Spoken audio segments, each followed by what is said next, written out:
Cuba, it's me. Welcome to episode 133 of The Willow Show, which stands for Wrestling is Life. Life is Wrestling. Now, on today's show, I get a special interview for you. I have someone that I've always wanted to interview, so I'm going to do it. Can you please welcome to the show my special guest, Elian Habanero? Cuba, it's so nice to see you. Thank you for interviewing me on the show. No problem, Elian. I'm glad to have you here. Now, so I just wanted to start, and I always wanted to have you on the show, and I have some interesting questions for you, but what made you decide that you wanted to be a wrestler? Well, what happened was I always loved wrestling, and then when I got to be 14 or 15, I met my friend Aaron Curran, and he just brought everything out of me. He was creative. He kept pushing to do wrestling and coming up with matches and like having a website for it. And then I was like, I'm born to do this. I knew in my heart when I was about 15 years old that that's what I wanted to do. So how was that explaining it to your parents and stuff? Like, oh, I'm gonna be a wrestler. Like, was that an easy decision, or like were they like pushing for college?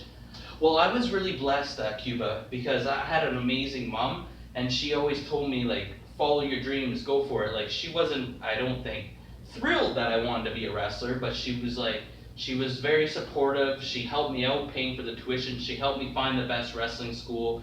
She made sure, she said, you know what? You can always go back to school, you can always get a better job, but if this is what you truly believe in your heart you're going to do, you have to go for it.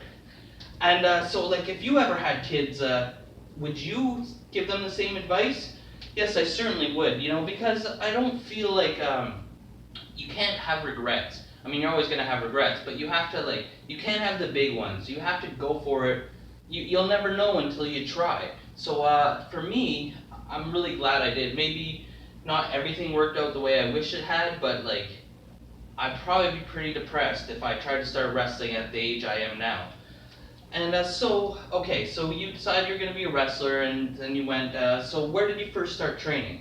Well, maybe you haven't watched the W.I.L.L.I.W show. Basically, I got persuaded into coming to the wrestling school in Cambridge, Ontario. It was called the Hart Brothers School of Wrestling by one Joe Froglage, Ike Shaw. And basically what happened was I moved there 2 months after graduating high school. I was 18 years old. I had barely been out of my small little town of 30,000 people, Campbell River, BC, and I moved across the country to pursue my dreams, and it was a rude awakening. So how was your experiences at the school? Like how was the training? How was it dealing with the business aspects of it? Like how was it being so young and learning about life and whatnot? Oh, it was a big wake-up call. I feel like even I became a man in the first month, having to do cooking and cleaning and budgeting and working and everything for yourself. And a lot of the wrestlers there were a lot older than me, except for Powder, and so I really looked up to a lot of them. Some of them are some really great people. I still consider a lot of the people I met there close friends to this day. There's a lot of people that came through the door, and fortunately there was a lot of really good people. I really love Big Matt and Uncle Mike and Sandy and Jesse and the Highlanders and Ronnie and Kenny, Sal. There was a lot of people, and I have nothing bad to say about it's like a brotherhood. When you're living under the umbrella of Ike Shaw, just dealing with him, you learn a lot about life. And I actually am grateful for Ike Shaw because I learned it was not hard. It was hard for me to get scammed after that. I was more aware of everything, and I didn't trust people as much, but I felt like I learned a lot about life just in the first year and stuff like that. Okay, so you got to the wrestling school, and even though Ike was a character, you seem to have gotten trained when you started doing matches. And how was that for you, when you first started wrestling? Well, it was great. It was getting my bucket list right away. When I first went back for Christmas to visit my family, I brought a VCR tape of my one match, and my friends who were still in high school, some of them hadn't left yet, I went and showed them, and it was just amazing. It's such a good feeling when you tell everybody you're going to do something and nobody believes you, and then you have the proof to show them that you're actually doing it. So the first year or two, it was really quite amazing. It just felt like I was a wrestler, even though I'd only done 3 matches in 2 years. But I was training every day, and I really put my heart and soul into wrestling. And So it was the most amazing feeling to like, it felt like I had conquered the world, even though I had done like very minimal on the scale of being an actual amazing wrestler and traveling the world and making money in a full-time job. So, like, what else would you say when you stopped going to the wrestling school there and stuff like that, and then you had to find your way to try and get other promotions and try and get booked and put yourself out there? See, that was really hard for me because I'm always really shy and I was always like scared to put myself out there. Like I couldn't handle rejection very well. So I got a real blessing when Eddie Osborne, who I knew before the wrestling school, he moved out there, and he just had this workhorse horse mentality. As he messaged every single person he could find about wrestling, and I didn't even know that there was all these other promotions. I didn't even think to. And the Highlanders, they went everywhere too, and then I just kind of piggybacked off Eddie Osborne, and he got me a lot of my experiences early in my career. So that was good. And then I know you joined PWA like once it started, and you've been with them for 12 years, minus a little bit of time off. So like, how are your injuries? How are you doing with? I know you've had numerous injuries over the year. Yes, I've had some really bad injuries, and I'm just not quite ready to quit wrestling yet. I went to a very minimal schedule, but it's just enough to keep me going and keep me happy, and I have something to look forward to, and I just feel like I haven't given up on it yet. So when do you think will be the time when you will give up on it? Like, do you have a planned date, or like, are you gonna retire, whatnot? Well, I don't know if I ever plan on retiring, because I don't want to say I retired, because you never know. You never know. Like, I might want to do one match when I'm 50 years old. Like, what if the cameraman decides to be a wrestler? I just want to tag team with him once. So I'm winding down, yes, but I don't think about that. I just think about the next show. I don't think about the last show.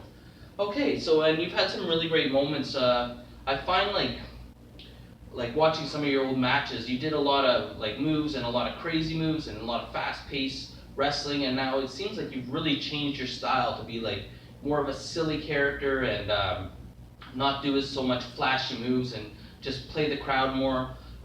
What happened with that? Like, can you explain that a little bit? I certainly can. I took about 2 years off of wrestling when the cameraman was born, and I found all the things that people had been telling me over the years and all the things that I was against.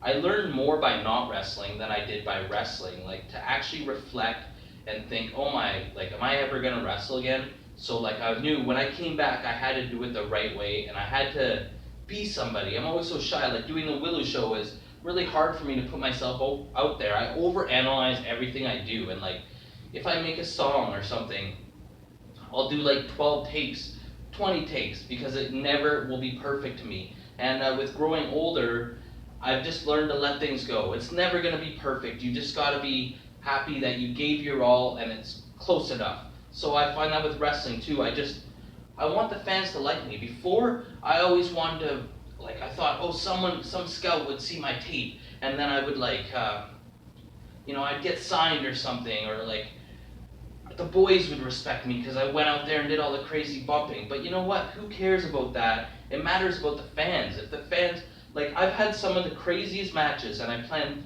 these amazing moves and everything like that, and at the end of the day, no one remembers it but me. And now, I don't do nearly as much. I do like 5% of what I used to do, yet the fans come up to me, and that's a great feeling.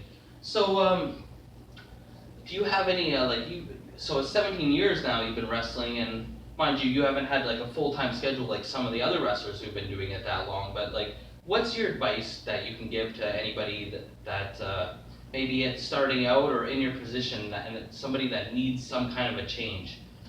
You gotta not be so hard on yourself, and you just gotta go for it. Because to me, I was always so worried about being embarrassed, and now I'm just like, you know what? I don't care if my hair looks dumb. I don't care if I dress dumb. I don't care if I act dumb. Because at the end of the day, I can look in the mirror and I can like myself. And I think that's why the fans like me now, because they can see I'm generally having fun out there. Whereas before, I was like generally not having fun because I was trying too hard. I mean, it's always good to try really hard, but I was over trying, and I was concentrating too much, and I was forgetting that there was an audience of people waiting for me to interact with them. Alright, Elian, it's been really great for you to come on the show and get interviewed. Like, I've been such a good fan of you for so long, and I just really appreciate it. Oh, I'm so happy for you for interviewing me on this show. Thank you so much. I love the W.I.L.L.I.W show. And, can I say it for you? Say what? Say what? What do you want to say for me, Elian? I want to say the catchphrase. As always, like, or you get a leg drop. Comment, or you get a clothesline. Subscribe, or you get a suplex. That's right, thank you so much. I'm your host, Elian Habanero. I love wrestling. Cuba!